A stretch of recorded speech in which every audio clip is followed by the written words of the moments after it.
લાઠી જનસેવા કેન્દ્રમાં અરજદારો હેરાન પરેશાન। લાઠીના જનસેવા કેન્દ્ર એસી અને પંખાઓ બંધ હાલતમાં। કાળઝાળ ઉનાળાની 45 ડિગ્રી તાપમાનમાં સરકારી કચેરીના પંખાઓ બંધ રહેતા અરજદારો હેરાન પરેશાન। ભર બપોરના લાઠી તાલુકામાંથી આવતા અરજદારોને પરસેવે રેબઝેબ।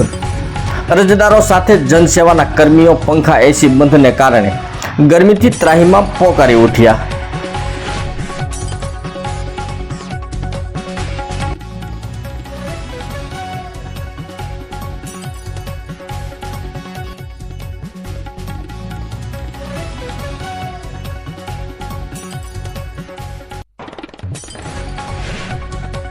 લાડોલા લાઠીનો રહેવાસી છું।